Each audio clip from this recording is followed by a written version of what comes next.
Alright, so I've oiled everything up. As you can see, I've filled up that oil sump there, pretty much up to the brim, with fresh oil, so that's all nice.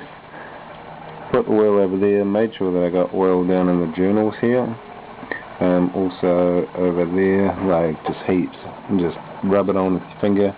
Just put a little bit around the chain, but I'm again not 100% sure about that. So have a look down here. Down top dead centre. I don't know if you can see in there.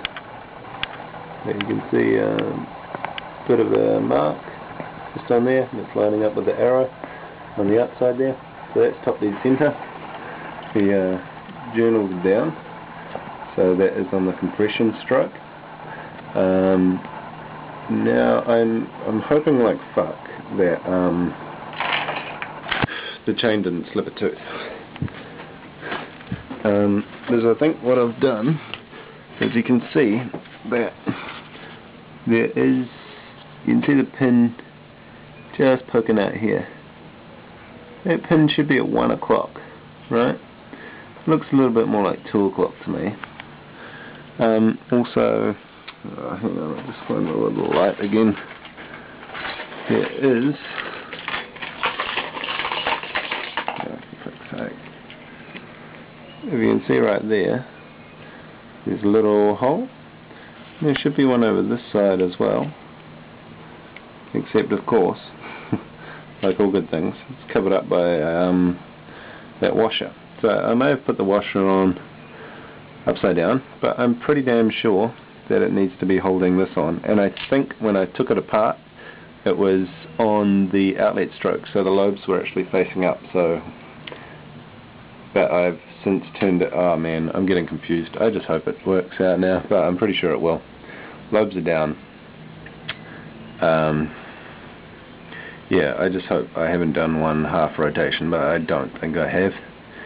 And yeah, I guess we'll find out when I start it up. But yeah, so I've oiled everything up, all set to go. Washed down all of these with a bit of petrol on some toilet paper. Everything's tight in there. These are tight, everything's squashed. I done the same on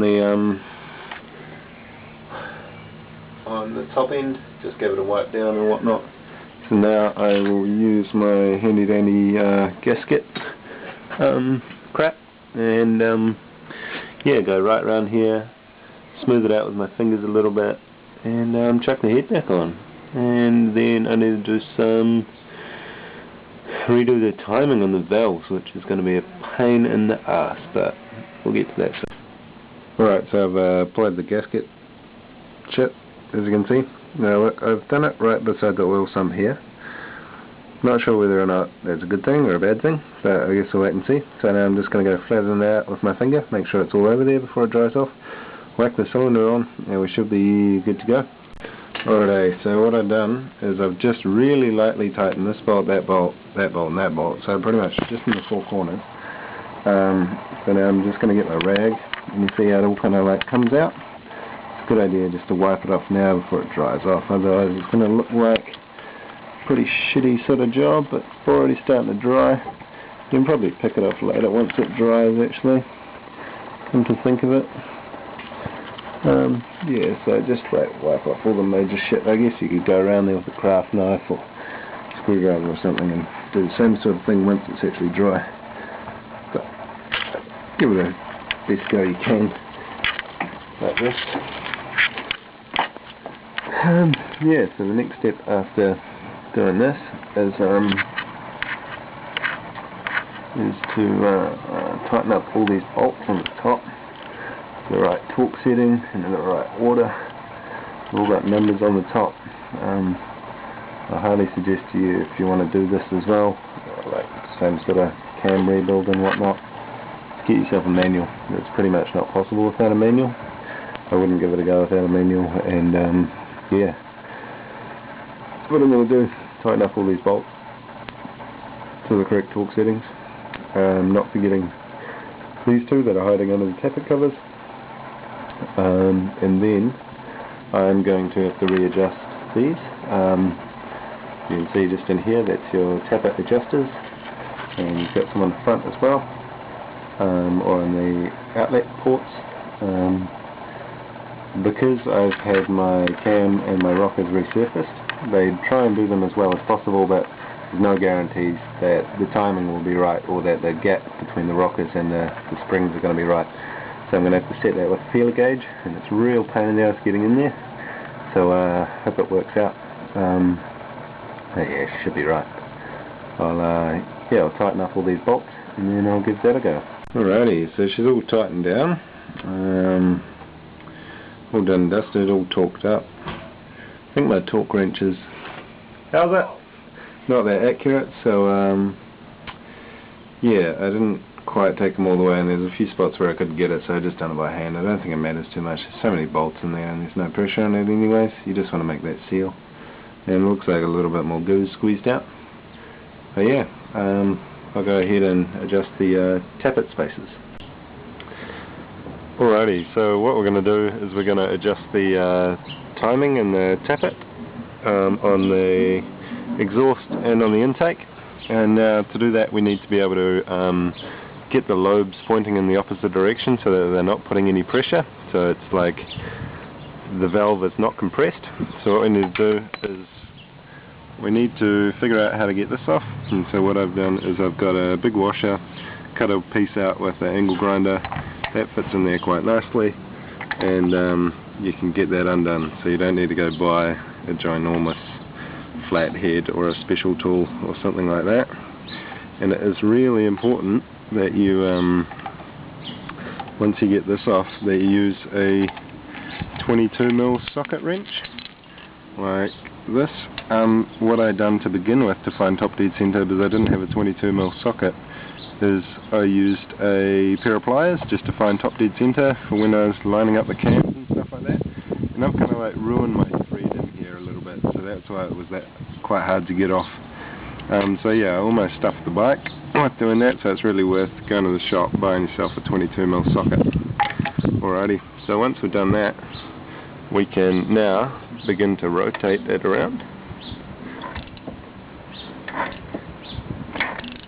So you can see that the inlet tape port should open up. There we go, it's opening up. Tappet goes down. So we want to take it about half a turn back from there. Oh man, you feel the compression stroke. Alrighty, so that should be no pressure on there. And you can see they just wiggle just a little bit. So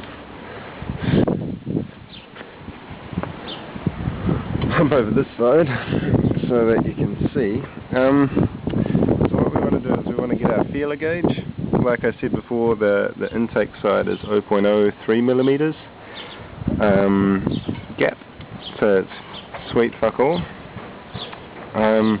So what I've got is I've got a 0.04 feeler gauge here, and you can see, I don't know if you can, but I can, that the valve is kind of like a bowl shape, and the piece where you need to insert the feeler gauge in is kind of like down and in there. So what I've had to do is I've had to cut down the feeler gauge so that it doesn't hit the sides, because for 2 days I was fiddling around and I was like, fuck, this gap is way too big. And it was because my feeler gauge is that fat and it touches the side, so it like almost bows, and it feels like, yeah, you end up making a way too big a gap. So if you have a feeler gauge like this, you need to cut it down. Pretty much you insert the feeler gauge in here, feel the resistance, see, I've probably got way too much gap in here, because it's fitting in there. So, alrighty, so I've adjusted both the intake and the outtake ports. Now I'm really no expert in doing this, and it's taken me about it was last weekend that I was working on it. It took me a whole week of thinking about it, figuring out what I was doing wrong, because I pretty much put it all back together and made exactly the same god-awful sound that was there before I took the camshaft out. So pretty much what was happening is I was poking in my fat feeler gauge, like that sort of size, and like I say, it was just bumping up against this, like the bowl kind of side of it, and it wasn't going down in there.